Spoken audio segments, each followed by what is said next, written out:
Clarity Act language has been revealed. It may not be as bad as you guys think. We're going to drill down on it. You guys are going to love it. Let's just jump right in. I do want to thank our sponsor today. That is Tangem, where you guys can get into self-custody. Very easy to set up over there on the Tangem website. They have some great benefits as well, including some bonus discounts. So you get another 20% off the Black Stealth card.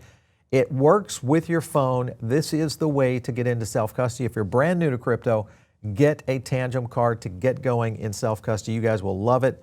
And, let me know what you guys think. Drop some comments down below. Let's get into it and start off with this tweet right here. And of course, that is Senators Tom Tillis and Angela Alsobrooks released the stablecoin yield compromise. And this pretty much clears the way for the Clarity Act markup.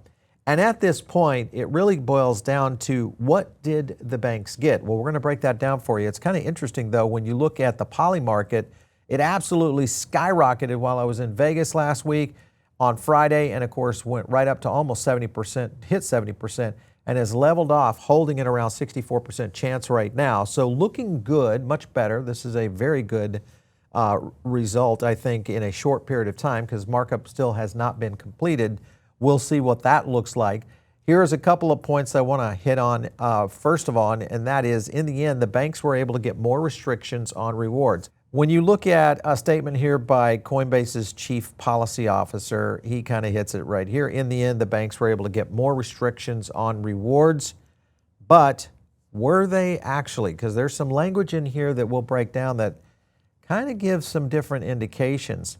When you look at some of the social posts out there, as Alex Thorne hitting on it, the language extends the prohibition on reward payments beyond issuers to also cover third-party platforms like crypto exchanges.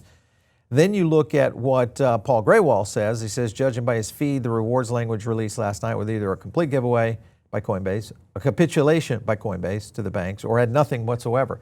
So he thinks that means they got it right in terms of the language. And I would agree. I think it's a little bit more confusing, but also leaves a lot of room for interpretation. And that being said, Armstrong comes in and says, mark it up. That tells me a lot, just that statement alone. He's ready, or he's maybe in a position where he says, hey, this might actually be much better for us. Let's get it marked up and into law quickly. All right, so we're going to go into the language, and just let me kind of go here, because we're actually reading from the language that they are going to go to markup with. And initially, we thought this was going to be dropped. So the fact that we've got it this early, pretty good news, I think, in general. A couple of key things is this has got a referral to Secretary of Treasury if the Commission or the Commodity Futures Trading Commission has reason to believe any covered party has knowingly and willfully violated paragraphs, and these are a whole bunch of these in terms of the rules, and then it shall refer the matter to the Secretary of Treasury. So basically, Scott Bessent has the veto power on this throughout. So his interpretation of setting policy, if he is pro-crypto and pro-Coinbase and pro-yield, then essentially this could go through with quite flying colors. All right, so this is another part of the language that says that basically they're going to have a year from the enactment of this act to where they're going to be able to come in and set up some rules. And my assumption here is that they're going to be looking at what's happening and try to accommodate against that.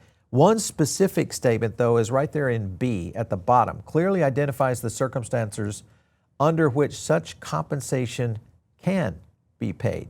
So that's assuming that there is an alternative here in which this could be done. So this is good news, I think, as you start. The point is this is going to probably open up a lot of legal opportunities for many of these companies to fight this in court, or at least get a position and get a court to come in. Last point I want to hit on right here is, right here in this second sentence, is for purposes of this section, a covered party shall not be deemed to violate the prohibition in subsection C solely because its unaffiliated third party independently makes a payment with respect to a payment stablecoin. So this again gets back into the point where there is an opportunity here, I think, for the Secretary of Treasury to essentially start to set policy for this. All right, let's go to this post here by Simon Taylor. I think he uncovered something here that's kind of interesting. The text permits rewards calculated on balance, duration, tenure, or any of the combinations. This provided they're tied to a bona fide activity. Now, I'll refer to that in a second, but this includes payments, transfers, market making, staking, governance, and loyalty programs. But the interesting point is duration, because this wasn't really identified in the text, meaning it could be as maybe a minute, 5 minutes. Is that the duration? 1 hour or 90 days, like a CD or something? That's the question mark I think we're going to be dealing with. Technical distinction, functionally almost exactly the same as a term deposit. So this is going to be a way for stablecoin yield. So I'm feeling that there may be an out here, and it might be why we're seeing a little bit of alignment here with a lot of the main actors that have been against this for quite some time, including Coinbase. And this is, I think, a little bit different situation than what we expected in the industry. We are making real progress. It's coming from Tim Scott on digital asset markup, basically saying, hey, we're in. Markup is happening in May. Here we are. It is May 4th. And when you look at that and you look at what's happening in the market, ETH absolutely exploded right up to 2350. So another big move right here. There are other issues that we need to be aware of, but I'm okay with this. This was an article over on Crypto in America, and they were talking about Chuck Grassley, because this is a new name that we haven't necessarily faced yet. And Grassley is the chairman of the Senate Judiciary Committee. He's expected to weigh in on changes around these texts. And this is all coming in reference to Section 1960, which would prohibit safe harbors for software developers who knowingly, keyword here, knowingly facilitate money laundering. So point being is this is going to hit on the DeFi section. And I think this is probably going to be okay, but it is a new guy. It is a new guy that we have to be watching for. So be aware of that when it comes to DeFi. So when you look at this tweet, it is kind of goes right into that, and that is the Trump family's own crypto firm, World Liberty Financial, files a defamation lawsuit against Justin Sun. This, of course, in relationship to a whole slew of accusations by Justin Sun. They have, being World Liberty Fi, have denied those, but the point is that this, of course, is active. Now I want to go to a calendar, because this is going to get you into a framework. Here we are in May. And if you look at that, those blue dates are the dates we've got to get it done right there. So this is the week that we think it's probably going to happen. That is next Monday. And then this is when the markup has to be. And then, of course, they have to set a date somehow in June, along with everything else that's going to be happening, and July. This is pretty much it. If they don't get it done by the 31st, it would be, well, technically August 7th, but most likely June and July will be the dates in which we'll see a final bill go through and make its way back to the House for basically a rubber stamp, and then President Trump off on a signing desk. Tim Warren hits it up right here, the perfect setup. There's a few things that you got to look at. Jerome Powell is out, Warsh is in, GameStop is in the headlines. We all know what that means. Trading cards are in a bull market, and S&P at all-time highs. Earnings are crushing expectations. Clarity is looking good right now, at least in advancing to the Senate, along with what happened right here, which is GameStop offering to buy eBay for $56 billion.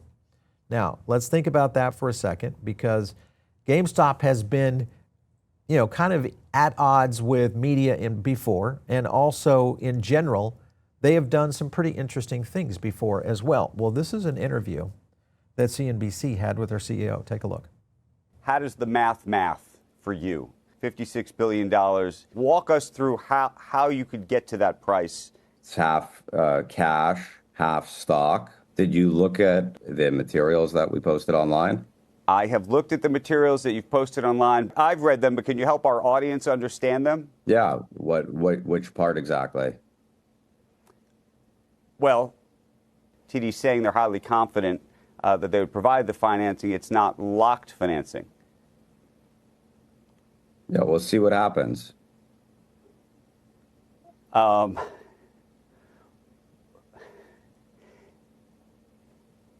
hear you. I understand that. I'm just trying to understand where the rest of the money would come from. It's half cash, half stock. I hear you. That math doesn't get you to the price that you're offering.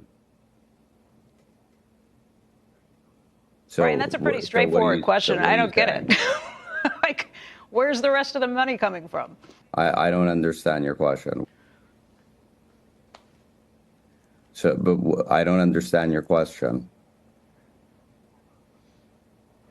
Saying that a combined company could rival the likes of Amazon, sets the bar pretty high. Where's the evidence that you kind of know how to grow a mature consumer business? I don't know. I mean, didn't you guys call for GameStop's demise multiple times? Like, it should have been bankrupt by now. So it's not dead, therefore you know how to grow it? Is that what you're saying? Well, look at our financial performance. Is it better than you guys anticipated? Because you guys said it was going to be doing really, really poorly, and it's actually doing okay. You've had conversations with the company? You've tried? What's happened here? No. We're just starting. I am sure they've hired the most expensive advisory firms and lawyers. So, no, not yet. How would you feel if eBay called you up and said, we'd like to pursue a transaction with you and we would like to buy GameStop? All right, so what they were getting into there, this is a little bit of tension between the CEO and CNBC. Mainly, he kind of hit it right there on the head, is that there has been a little bit of bad blood with media in general. But the point that it really rolls out to is that this goes into the degens. This, of course, starts retail rallies. This is the kind of thing that can get things moving in the markets, especially around risk and some of these types of projects like what GameStop is doing. So be on the lookout. That could be another market indicator that would be blending in as well. Further into this week, we are going to be at Consensus. This is happening just around the corner here in Miami, May 5th through the 7th, just another few hours away. You got Solana also, Accelerate happening. We'll be filming some episodes there. And then, of course, you got Even Swede doing an event on Friday this week from Miami. So it's likely that there's going to be a lot of announcements. I anticipate there's going to be some very significant announcements. Be on the lookout for that. We'll cover more. Stay tuned.